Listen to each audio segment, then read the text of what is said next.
I've spent 3 decades studying the architecture of collapse, and if there's one pattern that haunts my archive of crisis documents at Brown University, it's this. Every major societal breakdown announces itself with precision, yet most people miss the signs until the window closes. The 48-hour phenomenon isn't conspiracy theory or doomsday fiction. It's documented in Federal Reserve emergency protocols from 2008, in Department of Defense continuity of government manuals declassified after the Cold War, and in the after-action reports from Hurricane Katrina when New Orleans descended from functional city to survival zone in less than 2 days. What separates those who weather catastrophic disruption from those who become casualties isn't luck or wealth. It's the capacity to recognize inflection points when systems that have operated invisibly for decades suddenly become visible through their failure. Americans built this nation on the principle of self-reliance, not as abstraction but as practical necessity. Our pioneer ancestors survived because they read weather patterns, stored provisions against hard winters, and maintained networks of mutual aid that didn't depend on distant authorities or fragile supply chains. Before we go further, I need you to stay with me through this entire presentation because the information builds systematically, and understanding why the 48-hour window matters requires seeing how historical patterns, economic vulnerabilities, and infrastructure dependencies interconnect in ways that aren't obvious from surface-level news coverage. Comment below and tell me what city and country you're watching from so I can understand how these patterns might be manifesting in your region. The historical record provides our foundation. During the Great Depression's initial cascade in October 1929, the stock market's collapse triggered bank runs that Federal Reserve Chairman at the time completely misread, implementing contractionary monetary policy that accelerated rather than arrested the crisis. Within 48 hours of banks announcing withdrawal restrictions in major cities, we saw the first food riots and the beginning of that mass migration westward that John Steinbeck would later chronicle. The velocity of collapse shocked contemporary observers because the American economy had seemed robust just weeks earlier. But what they missed were the underlying fragilities: agricultural debt from the 1920s farm crisis, speculative leverage in equity markets exceeding anything seen before or since, except perhaps our current derivatives exposure, and a just-in-time mentality around food distribution that left urban centers with less than 3 days of inventory. Fast forward to the 1973 oil embargo when OPEC reduced production by merely 5%, yet within 72 hours American gas stations ran dry. Trucking networks seized, and the Nixon administration implemented rationing protocols that hadn't been deployed since World War II. The Carter administration's 1979 follow-up crisis demonstrated the same acceleration pattern. Initial shortage announcements led to panic buying that drained strategic reserves faster than any supply disruption alone could have accomplished. Then 2008 gave us perhaps the clearest modern example of the 48-hour window. When Lehman Brothers filed bankruptcy on September 15th, credit markets froze so completely that by September 17th, money market funds instruments Putong, Americans considered safer than checking accounts, were breaking the buck and preventing withdrawals. The Federal Reserve had to implement unprecedented overnight lending facilities because without immediate intervention, ATMs across the nation would have gone dark within 48 hours. And once that happens, civil order becomes negotiable rather than assumed. These aren't isolated events but expressions of systemic architecture. Modern American infrastructure operates on complexity principles that scholars like Joseph Tainter documented in his seminal work on societal collapses. Systems become more elaborate and interdependent. They simultaneously become more efficient and more fragile. Our electrical grid represents the perfect example. It's managed through just-in-time balancing of supply and demand across interconnected regions, which means there's essentially zero redundancy. The 2003 Northeast blackout that left 50 million people without power started with a single transmission line in Ohio, touching overgrown trees. But the cascading failure propagated across 8 states in less than 2 hours because the system lacks buffers. Similarly, our food distribution network maintains roughly 72 hours of inventory in urban supermarkets, relying on constant truck deliveries that themselves depend on fuel availability, functioning payment systems, and driver willingness to enter potentially dangerous areas. During the 2020 pandemic's early phase, we witnessed how quickly this just-in-time efficiency converts to just-late scarcity. Grocery shelves emptied in major cities within 36 hours of the first panic buying wave. Not because food production had stopped, but because distribution networks couldn't surge capacity to meet hoarding behavior. The first warning sign that should trigger your internal alarm involves fuel and energy supply disruption. Gasoline and diesel aren't mere conveniences in American life. They're the metabolic substrate of everything else. Our agricultural system depends on diesel for planting, harvesting, and processing. Our food distribution requires gasoline and diesel for the trucking fleet that moves 70% of freight tonnage. Our emergency services, from ambulances to fire departments to police patrols, become immobile without fuel. When you start seeing unusual shortages at gas stations, not the temporary outages from a refinery glitch, but widespread unavailability across a region, that's an indicator of deeper systemic stress. Before the 1979 oil crisis fully manifested, there were reports of spot shortages in California and the Southwest that most people dismissed as local phenomena.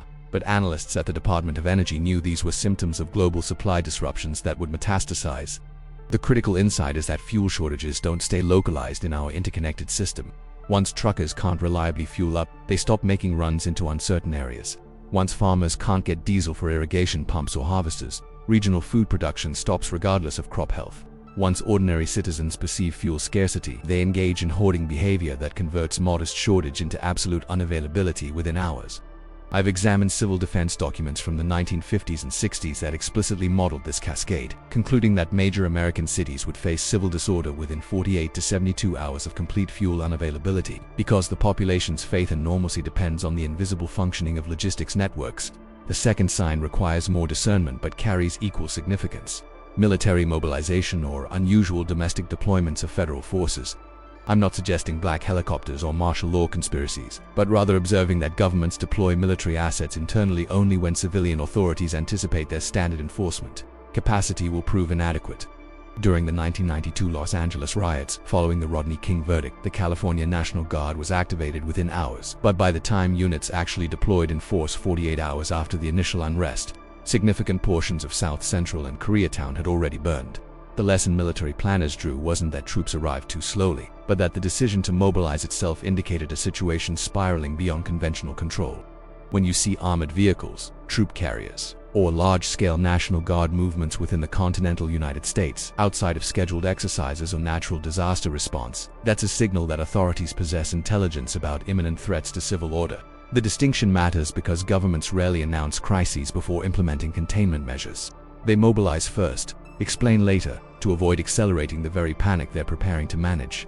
Historical examples include the federal troop deployments during the 1968 riots following Martin Luther King's assassination, when the Johnson administration positioned military units in 110 American cities, not because violence had erupted everywhere simultaneously, but because intelligence suggested the potential for contagion across urban centers. More recently, the mobilization patterns during civil unrest in 2020 followed similar logic. Once authorities observed breakdown in one major city, they prepositioned forces in others to prevent cascade effects. The third warning sign manifests through rapid urban unrest and visible fires.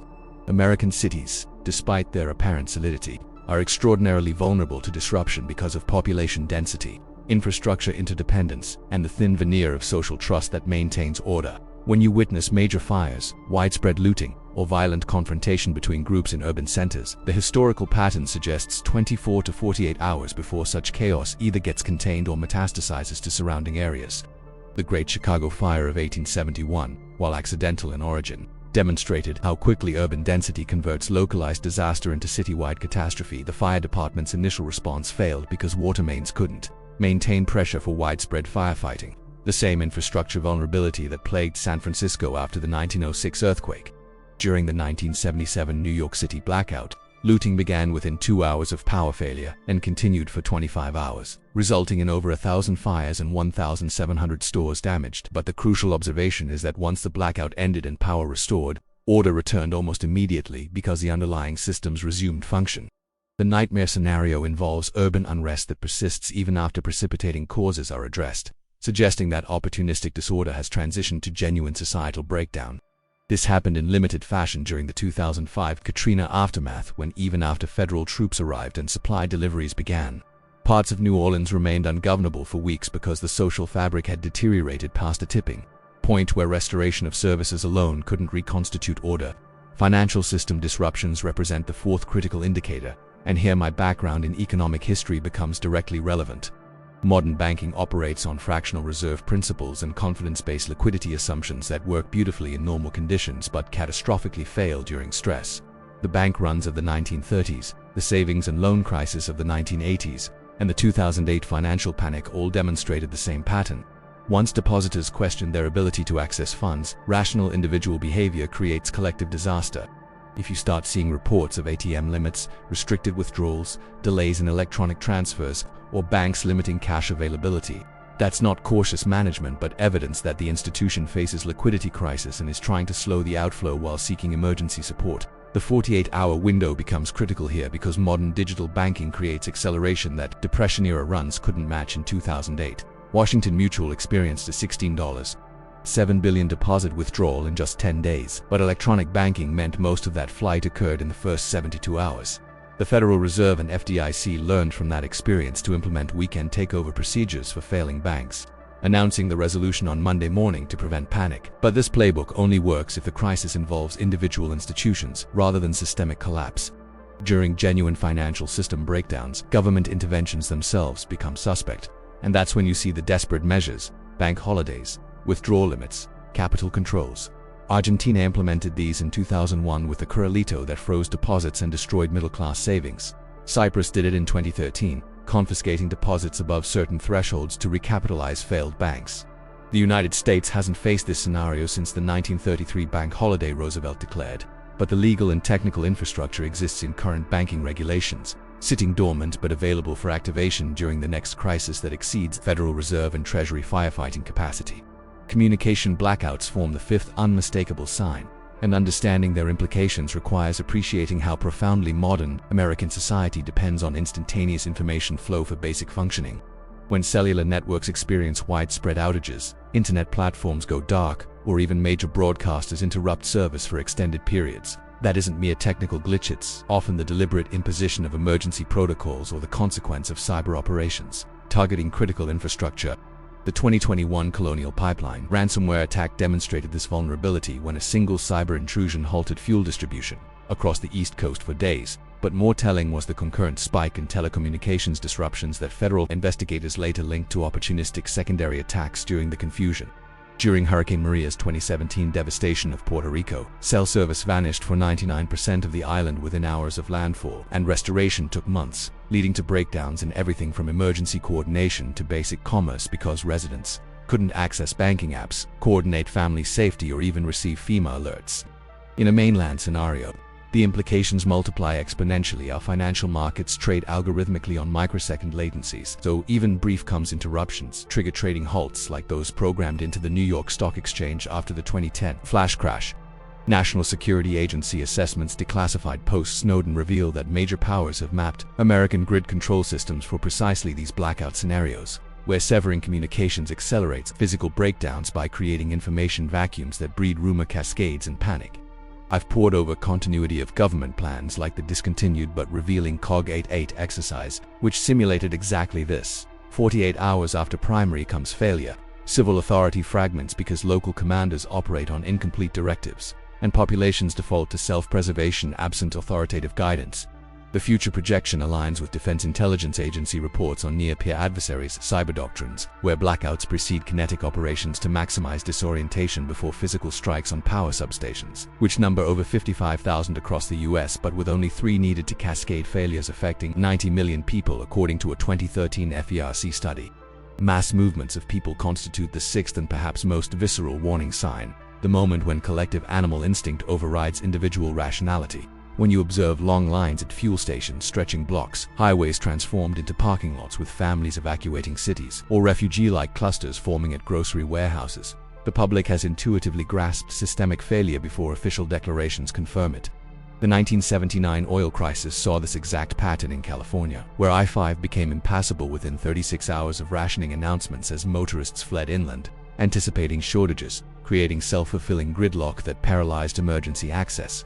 More starkly, the 2005 Katrina exodus overwhelmed highways leading out of New Orleans, with the Crescent City Connection Bridge becoming a choke point where desperate drivers abandoned vehicles, foreshadowing the Superdome's descent into anarchy. Historical parallels extend to the Dust Bowl migrations of the 1930s, where farm families loaded possessions onto overloaded trucks fleeing topsoil loss. But the modern equivalent accelerates due to urban concentration. Today's 80% urbanization rate means any perceived urban threat triggers millions attempting rural flight simultaneously. Federal Highway Administration data from pandemic evacuations shows how quickly capacity vanishes. Interstates designed for 2,000 vehicles per lane per hour drop to 400 in panic conditions, turning escape routes into traps.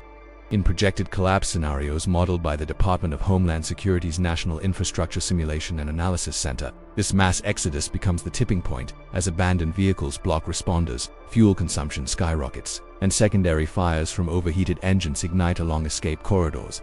Our just-in-time logistics exacerbate this. Grocery distribution centers hold 3-day supply for metro areas, per USDA reports. So once highways seize, replenishment halts regardless of production capacity. This brings us to the heart of the 48-hour clock, the psychological and logistical fulcrum where warning signs converge into cascade failure. And here the Kisho Tenkitsu narrative twists from mere observation to urgent comprehension. Societies don't unravel gradually but through phase transitions. Much like water boiling at precisely 212 degrees Fahrenheit below threshold, everything functions, cross it, and vaporization occurs explosively. Joseph Tainter's The Collapse of Complex Societies documents this through Roman, Mayan, and Easter Island cases, where rising maintenance costs for interdependent systems outpace productive capacity, prompting elites to extract more from peripheries until defection cascades from bottom to top.